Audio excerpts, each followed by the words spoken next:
Hello, Bonita Club members. Here once again with Hal Akins, Director of Golf Course Operations. This summer we have a lot of projects going on that started in May right here on Creekside with the regrassing of 14 of the greens that we were struggling with a little bit, knowing that we were waiting until 2025 now after the delay for the full renovation. Let's go ahead and make sure that this golf course will hold up for a couple more seasons. In addition to a lot of work on the driving ranges here at the West facility, of course the golf performance centers, and then the big projects out at Naples. The Naples clubhouse is now gone. Fred and Joseph will be sending a separate update on that. We're going to start working on the range really quick. Obviously, we started clearing on Sable. So, Hal, when do you sleep, man? Well, I'm sleeping really well now.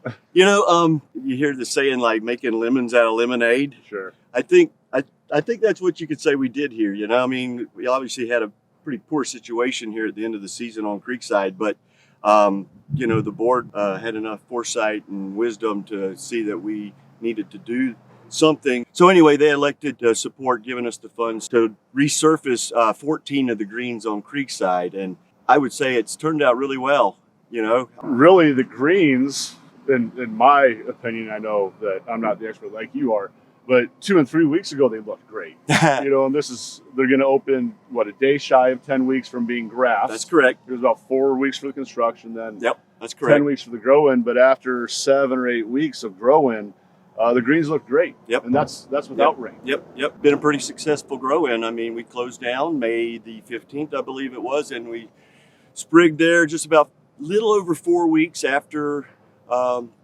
we did the construction, started the construction. So we've grown them in and they're ready to go at 10 weeks. It was kind of, obviously a very compacted time frame. And you can see that there are still lines in the greens, and that's not from the construction. We actually did what we call a curfew application on them not even hardly 2 weeks ago. So anyway, we've got to heal these up. But we will, not a big deal. But normally we wouldn't do it this close to opening, but obviously we had to get these things grown in, get them tight so they could handle this application and then get them open. So I think they're going to open up pretty decent, and they're only going to get better. Yeah, they're going to keep better. So it's open for season. Yep. No more maintenance on this. So in addition, you also had to get your regular maintenance done with your irrigation of the fairways, tightening up some stuff. We got rid of the coquina paths. That's right. That were out there with the curbing.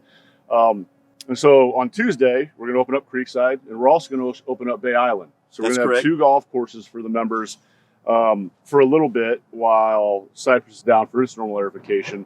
And we actually had to back up the Bay Island opening just due to a lack of rain. And of course, we do have irrigation, but when you're not getting rain, you're still battling how much irrigation you use. So kind of tell the members how the natural rain works versus the irrigation and how it can push you behind, especially in the summer when you're trying to heal everything up and make it tight.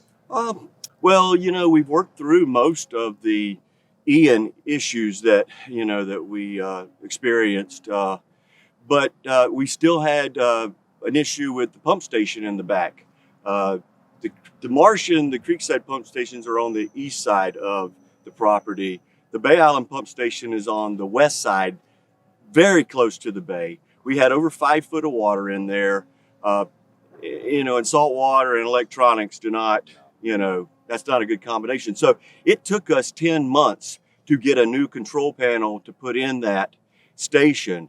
We finally got that station up at the end of last week. And of course it takes a few nights to kind of get the bugs worked out.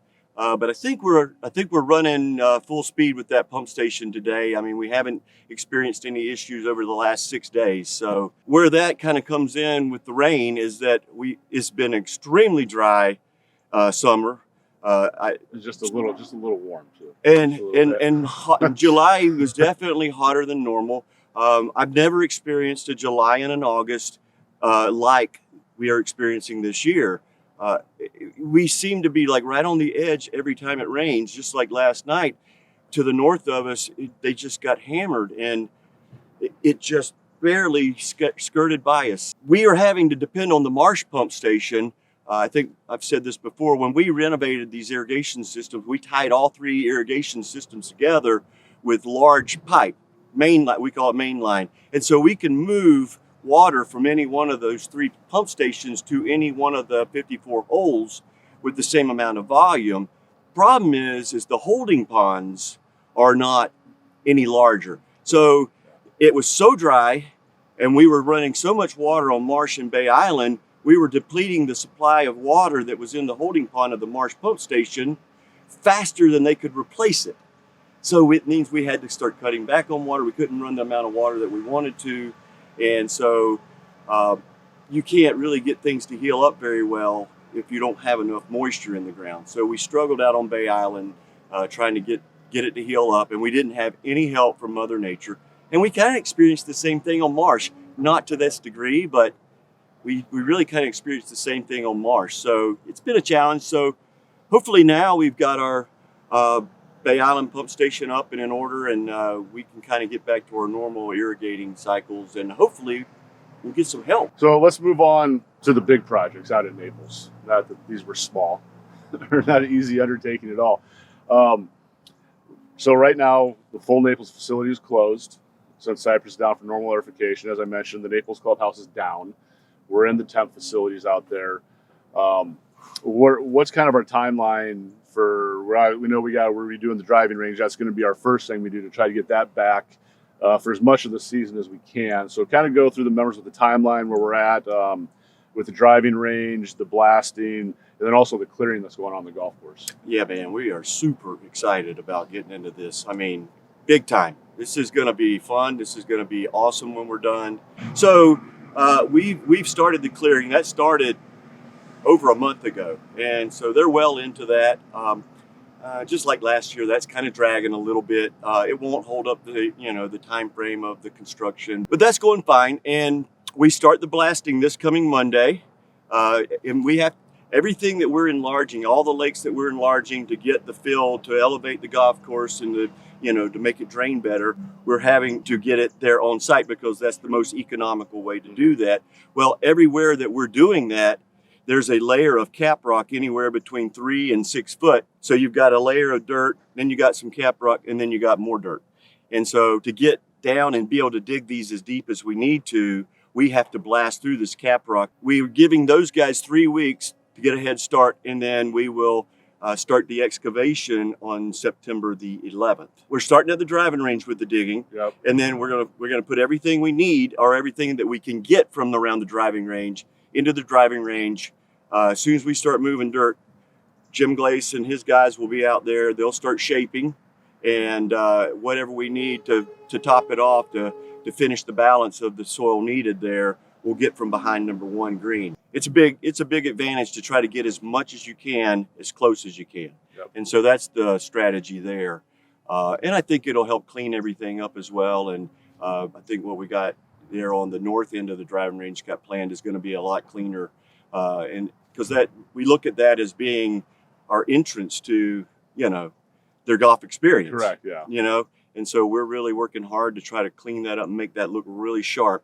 So when people get there, the first thing that they experience is a really awesome practice facility. Yeah, the practice facility is going to be really nice. A lot more defined target greens and fairway cuts, a little bit better short game area than we have now, a little bit different traffic pattern.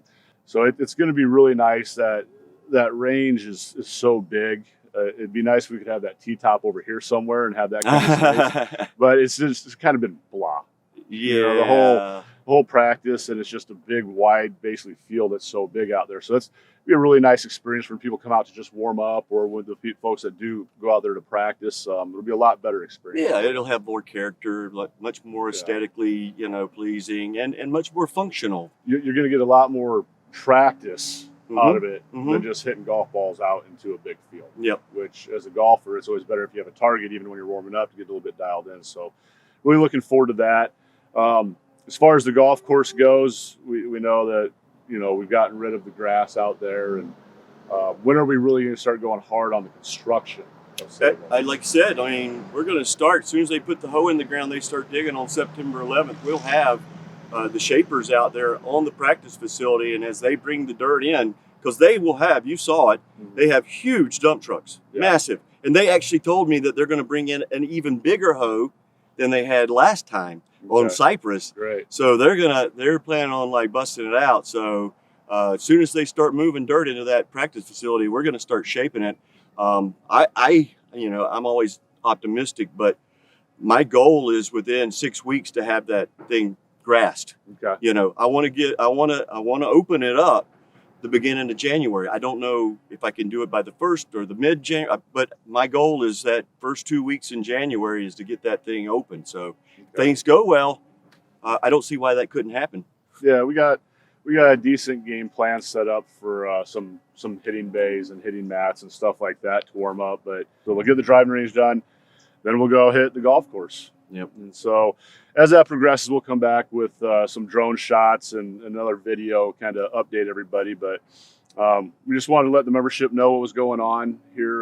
The folks that are here, they kind of get to talk to us and see it. But a lot of projects going on, and your crew's doing a great job again. And we're just standing here. We're not even working. And I'm drenched through my clothes, let alone what these guys are doing, busting their tails. So yeah, there's a lot of exciting stuff going on as usual, and I think people are going to be really excited when they see what these Creekside greens look like. I mean, they're not where they're going to be yet, but I mean, considering they've only been planted for 10 weeks, yeah. I would say they're pretty darn good, and they're only going to get better. As we know, that every summer when a golf course comes out of a closure for whatever reason, and it opens, it's not 100%, but then every day, then about a week later, it's just really good. So yeah, looking forward to that. And this one's open for, this is it. Good, we're done. It's I mean, good. it's open for the season as far as we're concerned, right? Yeah, well, I'm looking forward to doing our next video out at the East facility, the Naples facility, and stable and driving range, and we'll get some drone shots and keep everybody updated there. Well, as always, if you have any questions, feel free to contact Hal or myself at any time. Take care.